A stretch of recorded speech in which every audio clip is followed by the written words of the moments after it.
Pakinggan po natin tong paliwanag ni Attorney Dino De Leon patungkol po sa pagkakaiba ng impeachment complaint laban po kay PBBM versus sa impeachment complaint na isinampa laban kay Sara Duterte or isasampa laban kay Sara Duterte. Ito po yung dahilan ko kung bakit hindi po ako nangangamba na mapapalitan po ni Sara Duterte si PBBM bilang presidente. Ito po yung dahilan ko kung bakit hindi po ako nangangamba na mapapatalsik nila si PBBM. Pakinggan po natin si Atty. Dino De Leon sa kanyang maiksi at precise at madaling maintindihan na paliwanag patungkol po sa impeachment laban kay PBBM versus sa impeachment laban kay Sara Duterte.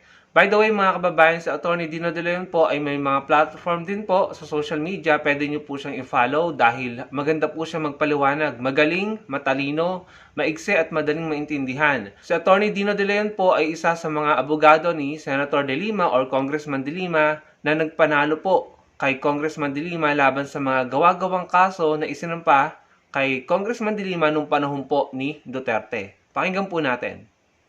Ano ang malaking pinagkaiba ng impeachment complaints laban kay VP Sara at BBM? Ang ebidensya laban kay VP Sara Duterte ay malakas. Nakabatay ito sa mismong pahayag niya that she already contracted an assassin para patayin ang presidente, ang First Lady at ang Speaker of the House. Ang ebidensya laban kay Sara Duterte ay sarili niya mismong pahayag, and they also include documentary records such as COA reports, congressional testimonies, liquidation documents and certifications, and other paper trails involving alleged misuse or malversation of public funds allocated to the OVP and DepEd. May dokumento at may mga witnesses mismo. Kaya nga nalaman natin ang scandalous confidential funds at ang mga kagaya nila Mary Jane Piatos at Chippy McDonald. Batay sa mga dokumento, mayroong 8 billion worth of overpriced laptops sa panahon ni Sara bilang DepEd Secretary. Meron ring dokumento na nagpapatunay na meron siyang mahigit na 2 billion na bank deposits sa joint account nila ni Rodrigo Duterte na hindi nakadeklara sa kanyang salin. Sa kabilang banda, wala pang diretsong ebidensya laban kay BBM sa di umanong pagkakasangkot niya sa flood control projects,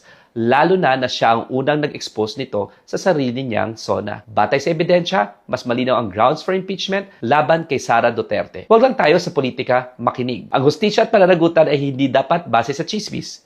Ang tingnan natin, ebidensya, ebidensya, ebidensya. Agyamanak. Atty. Dino De Leon po, and this is Bite Size Batas.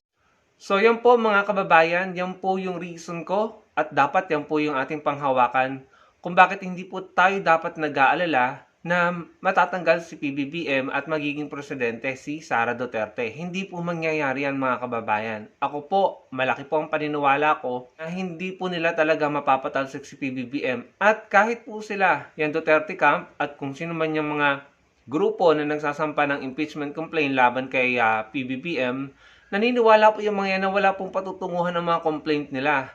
Kahit po sila mga kababayan, sa paniwala ko, alam nilang walang substance ang mga impeachment complaint na isinasampa nila. Wala nga po nag-endorso na kongresista sa HOR mga kababayan. Wala pong substance at mahina po talaga yung impeachment complaint na isinasampa nila laban kay PBBM.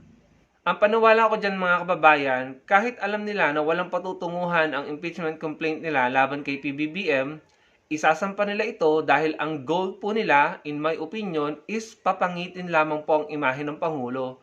Lalo-lalo na sa huling 2 taon na panunungkulan ni PBBM. Yun lamang po ang goal nila dyan.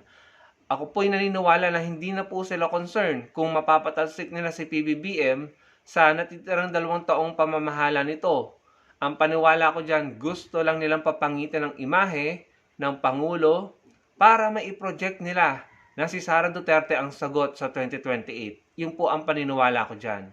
Gusto nilang siguraduhin or sisiguraduhin nila na yung mga investors ay ma-turn off, ma-disappoint, yung mga turista, ma-disappoint, ma-turn off, hindi na pupunta sa Pilipinas, na yung ekonomiya natin ay maapektuhan, na ma-distract nila, nang ma-distract ang panunungkulan or yung natitirang 2 taon ni PBBM para po yung performance ay maapektuhan.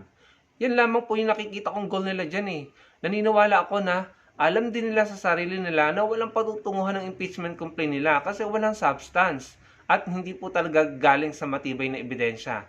Kumpara kay Sara Duterte na marami pong dokumento, testimonya at may mabibigat at matitibay na ebidensya at maraming tao ang nagsalita laban po kay Sara Duterte. Kagaya nga po ng pinalawanag ni Attorney Dino De Leon. So, again mga kababayan, wala pong substance at wala pong patutunguhan ang impeachment complaint laban po kay PBBM. Yun po ang paniniwala ko dyan.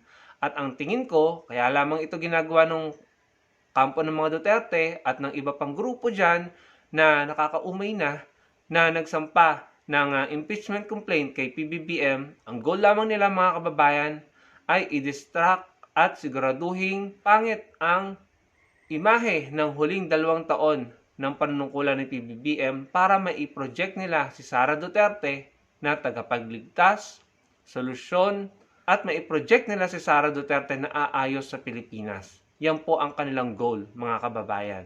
No? Kaya nga po, sa huling 2 taon ng Pangulong Marcos Jr., kailangan po natin tumulong sa ating bansa, sa gobyerno kay PBBM para maging maganda ang Pilipinas, para maging maganda ang performance ng gobyerno.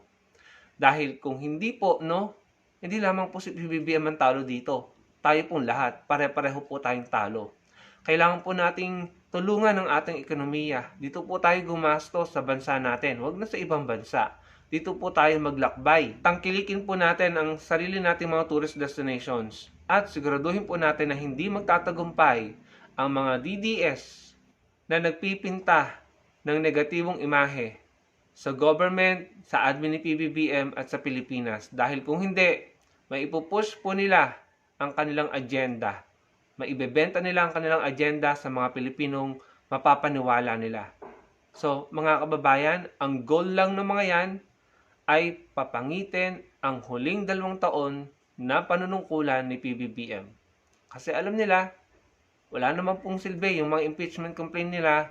But on the other hand, yung mga complaint laban po kay Sara Duterte ay mabibigat dahil may mabibigat na ebidensya at dokumento at testimonya at testigo na magpapatunay ng mga articles of impeachment or mga reklamo sa impeachment laban kay Sara Duterte. Huwag po tayong bibitaw dito. Last 2 years na lamang po ni PBBM, kailangan po nating iangat ang Pilipinas, pagandahin ang Pilipinas, nang hindi po magtagumpay sa pagsusulong ang kabilang kampo, ang kampo po ng mga Duterte at ng mga DDS, sa pagsusulong nila ng kanilang maitim, malagim at karumal-dumal na agenda para po sa bansa natin. Yun po yung aking adjectives sa kanilang gustong mangyari sa bansa. Maitim, madilim, karumal-dumal, dahil yun po yung nakita ko nung panahon po ni Duterte. Yun po yung aking naobserbahan at naramdaman. Tayo po mga Pilipinoy, sobrang nag-away-away at naging bastos sa isa't isa. Dahil yung Pangulo, noong time ni Duterte, si Duterte, ay nagpakita ng ganoong behavior at ugali. And then, ayun, sablay-sablay, palpak-palpak, nalubog po ang Pilipinas. Huwag po nating hayaang mangyari ulit yan. Yun lamang mga kababayan, maraming pong salamat sa panonood.